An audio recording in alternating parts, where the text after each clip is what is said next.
Сайн байцгаана уу? Өнөөдөр би та бүхэндээ гэрийн нөхцөлд хэрхэн тэтэл хийх аргыг дахин зааж өгье. За дахин гэдэг нь би Уянга Kitchen Facebook пэйжтэй бас нэг өөр аргаар хийж оруулсан байгаа.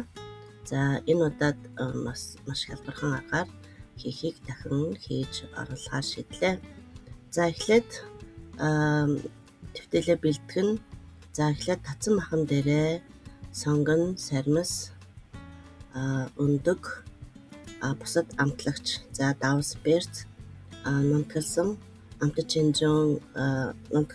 шинжүү, тэгээд дээрэс нь 200 г агшаасан будаа хийсэн байгаа.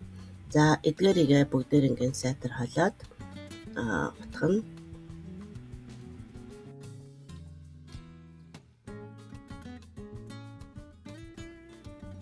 За тэмдэлийг маш олон аргаар амталдаг.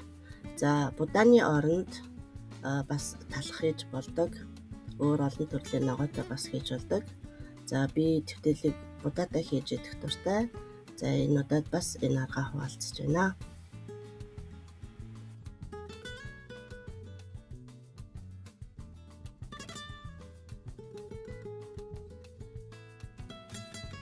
За ингээд хариулгын тавганд тусаа халаана. За тэмдэлээ бүрэн хилж хэмд оруулна. За гэхдээ 2 гар дээрээ нэлээд сайн зохиж хийг нь гаргангаа бүрэн хилээрэй. За ингээд тэмдэлийнхаа махыг хагас болгоно, бүтэн болгохгүй. 2 талаас нь бор хайрс тогттлон сайтар шараад ингээд хариулгын тавгаасаа гаргана.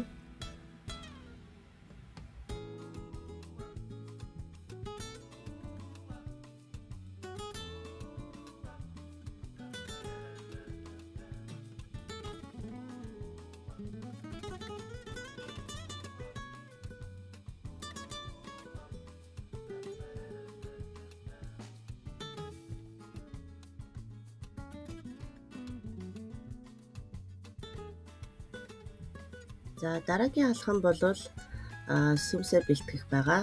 За үүн дээрээ тэмдэлээ шарсан тасан дээрээ сонгон луунгаа хийгээд сайтар шарж өгнө. За үүний дараа луун сонгон хоёроо нэлээд сайн шаргадаад шаргал болоод ирэхээр нь томатны паста хийнэ. За томатны паста бас хийгээд баг зэрэг шарж өгөөрэй. За ингэж шарах нь бол эсгэлэн тийм гашууфтар амтыг алга болгодог байгаа. За ингээд томатны паста шарсны дараа дээрэс нь цэцгийгээ хийнэ.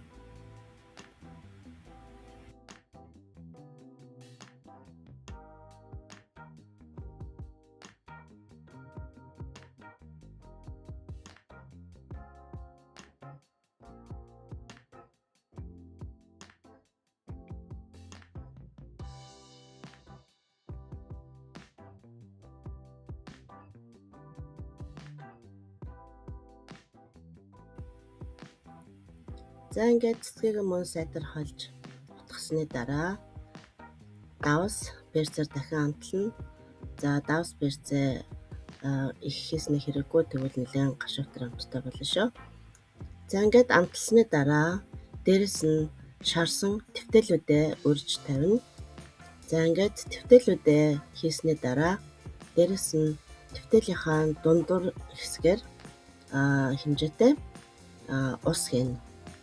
За ингээд усаа хийсний дараа таглаад буцлан гутна, галаа багасгаад 20 минут чигнээд ингээд маш амттай тэмдэл маань бэлэн болно.